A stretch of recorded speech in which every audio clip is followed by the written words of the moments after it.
So class 12th. So today I will discuss one more question 54. So what is question number 54? The partners of the fund distributed of the profit for the year ended 31st March 2016 were 1,50,000 in the ratio of 2 is to 2 is to 1, 2 by 5, 2 by 5 and 1 by 5 without providing for the above adjustment. ठीक है, क्या क्या छूट गया? A and B were entitled to a salary 1500 per quarter, यानी A और B को क्या मिलना चाहिए था? सैलरी मिलनी चाहिए थी पर क्वार्टर, यानी 1500 इंटू 4 6000। तो सैलरी किसको मिल रही है? सैलरी क्या होती है? क्रेडिट होती है। किसको किसको मिलेगी? यानी 6,000 रुपीज ए और बी को मिल जाएगी। 12,000 रुपया टोटल हो गया। ठीक है, फिर इसके बाद क्या रहा है? सी वॉज एंटाइटल्ड कमीशन, सी को कमीशन मिल रहा है, तो जो पार्टनर को जो जो मिलता जाएगा वो क्या होता जाएगा? उनकी इनकम है और वो क्या होती जाएगी? क्रेडिट होती जाएगी। ठीक है, फिर नेक्स्ट आइए, फिर उसके बाद कमीशन कह रहा है, कमीशन दे दिया।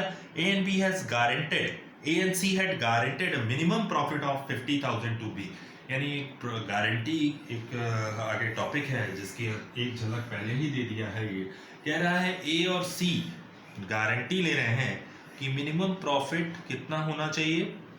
बी का 50,000। तो आप प्रॉफिट दे दो आप बी को, ठीक है, प्रॉफिट किसको दोगे? बी को। तो यहाँ पे लिखोगे बीस प्रॉफिट। ऐसा कभी किसी क्वेश्चन में नहीं था, लेकिन ये एक पहला क्वेश्चन है जिसमें ए और सी गारंटी ले रहे हैं बी के लिए कि बी का मिनिमम प्रॉफिट 50,000 होना चाहिए। तो 50,000 आप बी को दे दो, 50,000 रुपीज हो गया। फिर इसके बाद आते हैं, क्या कह रहा है? Profit were to be shared in the ratio of 3:3:2, यानी 3:3:2, यानी 3 3 6 और 2। ठीक है, आपने ए बी और सी का रेशियो इसमें बढ़ना चाहिए था प्रॉफिट। अब जो रिमेनिंग प्रॉफिट होगा वो कैसे डिस्ट्रीब्यूट होगा, ये एक पॉइंट है कि रिमेनिंग प्रॉफिट का डिस्ट्रीब्यूशन हम कैसे करेंगे।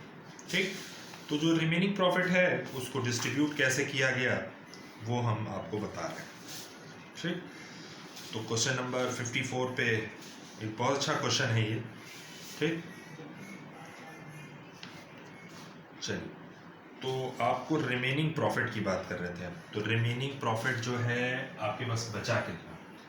तो हमारे पास टोटल प्रॉफिट दे रहा है ये कि शुरुआत की ही लाइन में है कि 1,50,000 का प्रॉफिट है जो इस रेशियो में शेयर होना चाहिए था। ठीक है, सो 1,50,000 माइनस उसमें से आपने सैलरी प्रोवाइड कर दिया, माइनस 12,000 माइनस 18,000 माइनस 50,000, ये सारे एक्सपेंस जो है वो माइनस हो जाएंगे। तो आपके पास बचेगा क्या? 70,000 प्रॉफिट बचेगा। और जो रिमेनिंग प्रॉफिट है वो ए और रिमेनिंग प्रॉफिट किसका है? ए एंड सी का। ठीक है, उसको किस रेशियो में बढ़ना चाहिए था? यानी आपने बी को दे दिया है प्रॉफिट, रेशियो क्या था? इसमें बढ़ना चाहिए था 3:3:2। जब बी को आपने दे दिया तो जो रिमेनिंग प्रॉफिट बचेगा 3:2 के रेशियो में बचेगा। वो किस रेशियो में बचेगा? 3:2 के रेशियो में ए और सी को मिलेगा। ये भी क्या हो जाएगा? क्रेडिट हो जाएगा।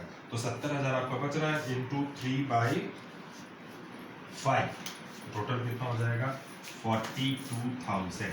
और सी को कितना मिल जाएगा? 70,000 इंटू 2/5, तो 28,000 रुपीज। तो टोटल हो जाएगा 70,000। ठीक, इसके बाद बचा क्या? यानी अब जो टोटल है उसको हम देख लेते हैं कि टोटल क्या रहेगी। तो टोटल क्रेडिट कितना हो गया? 48,000। ठीक, 56,000 एंड 28 and 8 46,000। ठीक, तो 12,000 प्लस 18,000 प्लस 50,000 प्लस 70,000, टोटल हो जाएगा 1,50,000। ठीक है, अब जो रॉन्ग प्रॉफिट था उसको आप डेबिट कर दीजिए रॉन्ग प्रॉफिट को। तो किस रेशियो में डेबिट हुआ? वो कह रहा है रॉन्ग प्रॉफिट का जो डिस्ट्रीब्यूशन हुआ वो किस रेशियो में है? 2/5, 2/5 एंड 1/5। तो 1,50,000 इंटू 2/5, 60,000, 60,000, 30,000, टोटल कितना हो गया? 1,50,000 रुपीज। ठीक है, तो ये हो जाएगा आपका 12,000 एंट्रीज में। फिर उसके बाद हम देख लेते हैं यहाँ पे 4,000 रुपीज़ होगा, फिर उसके बाद हो जाएगा 16,000। ठीक है, तो ये क्रेडिट है, ये क्रेडिट है, ये क्रेडिट है, ये क्या हो जाएगा debit debit debit. Wrong profit जो था वो डेबिट हो जाएगा। इसमें देखते हैं कौन ज़्यादा दिख रहा है, यहाँ डेबिट ज़्यादा दिख रहा है। यहाँ देख लेते हैं 60,000, यहाँ पे भी आपका डेबिट ज़्यादा है, ठीक, और यहाँ पे आपका क्रेडिट ज़्यादा है। तो जो एंट्री पास होनी चाहिए थी ए डेबिट बी डेबिट टू सी, ठीक है, तो एंट्री क्या पास होगी, यानी जो एंट्री पास होनी चाहिए थी वो A capital account debit, B capital account debit, और टू क्या हो जाएगा C capital being adjustment made 16,000, 12,000 और 4,000, 12,000 और 4,000। ठीक है, तो ये क्वेश्चन था, क्वेश्चन नंबर 54 खत्म हो गया, क्वेश्चन नंबर 54। नाउ 55 पे आते हैं, क्या कह रहा है। 55 का क्वेश्चन भी बहुत अच्छा है, चेक करते हैं क्वेश्चन नंबर 55 पे।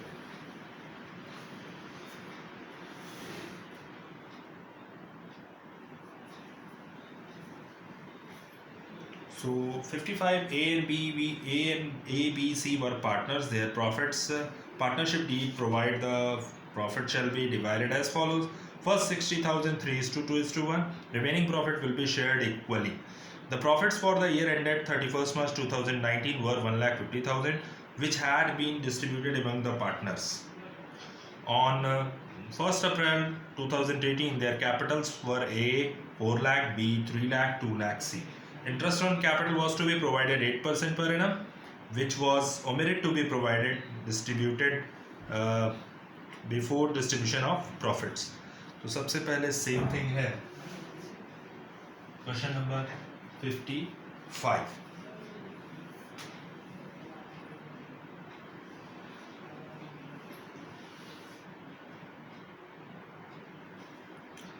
So first 60,000 in the ratio 3:2:1, यानी पहला जो प्रॉफिट आएगा वो 60,000 3:2:1 में डिस्ट्रीब्यूट होना चाहिए। Remaining profits were to be shared equally, यानी बाकी बचा जो प्रॉफिट था वो इक्वली डिस्ट्रीब्यूट होगा। ठीक है, फिर इसके बाद है कि the profits for the year ended 1,50,000 which had been distributed among the partners. Clear, so profit को डिस्ट्रीब्यूट किया गया है, और on the 1st April 2018 their capitals were 4 lakh, A, B and C. Interest on capital was to be provided 8%, which was omitted to be provided before distribution. ठीक है, तो हमें सबसे पहले IOC चार्ज करनी है। कितनी IOC होगी, टोटल IOC क्रेडिट, यानी टोटल कैपिटल कितनी है ए की 4 लाख, 4 लाख का 8% 32,000। ठीक, बी का कितना हो जाएगा टोटल बी का, यानी बी के पास 3 लाख है, 3 लाख का 8% 24,000, और सी की capital 60,000 rupees interest on capital होगा, चलिए 2 लाख का 8%, टोटल हो जाएगा आपका 72,000। 32 16 plus 24 72,000। Clear, so profit credit होना चाहिए था। प्रॉफिट कह रहा है कितना प्रॉफिट है, चलिए प्रॉफिट की बात कर लेते हैं। प्रॉफिट कह रहा है टोटल प्रॉफिट, तो हमारे पास टोटल प्रॉफिट जो दिया है वो 1,50,000 का है, तो 1,50,000 माइनस 72,000। ठीक है, फर्स्ट टोटल बच रहा है आपके पास 78,000 का प्रॉफिट। ठीक है, तो 78,000 का प्रॉफिट कैसे डिस्ट्रीब्यूट होगा, टोटल प्रॉफिट यानी 1,50,000 में से 1,50,000 में से ये हमारा एक एक्सपेंस IUC माइनस हो गया, तो बचा कितना 78,000। ठीक है, सो अब हमको डिस्ट्रीब्यूट कैसे करना है, तो ए को जो प्रॉफिट मिलना चाहिए था वो, जैसे हमारा प्रॉफिट बचा 78,000, तो कह रहा है अप टू 60,000, यानी 60,000 का जो प्रॉफिट है वो ए, बी और सी में कैसे बढ़ना चाहिए था। तो वो कह रहा है कि 60,000 को 3/6 2/6 और 1/6 में डिवाइड कर दीजिए। 30,000, 20,000 और 10,000। यानी आपके पास टोटल प्रॉफिट था कितना? टोटल प्रॉफिट आ रहा है हमारे पास 78,000। 78 में से 60 का जो डिस्ट्रीब्यूशन है 30, 20 या 10 होना चाहिए था, 3:2:1 के रेशियो। ठीक है, फिर इसके बाद है हमारा जो रिमेनिंग बच गया, 78 में से हमने 60 का यूज कर लिया, जो रिमेनिंग प्रॉफिट बचा 18,000 उसको इक्वली डिस्ट्रीब्यूट करना था। तो 6,000, 6,000, 6,000, तो टोटल प्रॉफिट ए का हो गया 36, ये मिलना चाहिए था, इसको 26 मिलना चाहिए था, इसको 16 मिलना चाहिए था। ठीक है, तो ये हमारा करेक्ट प्रॉफिट है 36,000, 26,000 और कितना 16,000। ठीक है, तो ये टोटल क्रेडिट यानी हमारे पास जो टोटल क्रेडिट आएगा वो कितना होगा? 32,000 प्लस 36,000, 68,000 रुपीज। फिर 24,000 प्लस 26,000, 50,000 रुपीज। फिर इधर आ जाएगा 32,000, इन दोनों का टोटल आ जाएगा 68, क्रॉस चेक कर लेते हैं, 50,000 प्लस 32,000 तो हो गया 1,50,000 रुपीज। अब आते हैं नेक्स्ट, जो प्रॉफिट गलत डिस्ट्रीब्यूट किया गया वो कैसे किया गया, यानी कितने का प्रॉफिट डिस्ट्रीब्यूट किया गया है?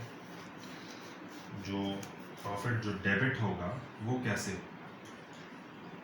ठीक है, तो टोटल हो जाएगा आपका 60,000 प्लस 50,000 प्लस 40,000, तो अप टू 1,50,000। चलिए, तो जो प्रॉफिट जो गलत डिस्ट्रीब्यूट किया गया है वो कैसे किया गया, यानी 1,50,000 था प्रॉफिट, जिसमें ना तो आईओसी दिया गया था, तो हमने करेक्ट प्रॉफिट को भी दिखा दिया। अब जो गलत प्रॉफिट का डिस्ट्रीब्यूशन है वो कैसे होगा? 1,50,000 में से फर्स्ट 60,000 और बचेगा 90,000, तो फर्स्ट 60,000 को 3:2:1 में हम डिस्ट्रीब्यूट करेंगे। पहला 60,000 यानी हो जाएगा 60,000 इंटू 3/6, 30,000, 20,000 बी का और सी का कितना हो जाएगा 10,000, 30,000 ए का, बी का और सी का। बी का हो जाएगा 20,000, सी का हो जाएगा 10,000, यानी 1,50,000 में से हमने 60 यूज कर लिया, बाकी बचा कितना 90,000, और इस 90,000 को इक्वली डिवाइड करना है 30,000, 30,000 एंड 30,000, तो आपका 60,000, 50,000 एंड 40,000। ये आपका गलत प्रॉफिट था, जो इसका होना चाहिए था 60,000, इसका होना चाहिए था 40,000, इसका होना था 40,000। जो गलत डिस्ट्रीब्यूशन था वो ये था, और जो सही डिस्ट्रीब्यूशन है वो ये है। तो हम देखेंगे हमारे पास क्या क्रेडिट ज़्यादा दिख रहा है 8,000 रुपीज़ से, यहाँ देखेंगे कुछ ज़्यादा नहीं है, 50-50 बराबर हो गया।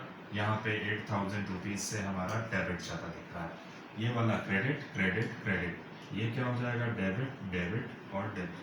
तो एंट्री जो पास ऑन होगी वो क्या होगी? सीज कैपिटल अकाउंट डेबिट, और 2 क्या हो जाएगा एज कैपिटल अकाउंट। ठीक है, 8,000 रुपए से डेबिट क्रेडिट बराबर हो जाएगा। ठीक है, सो ये था क्वेश्चन नंबर आपका 55।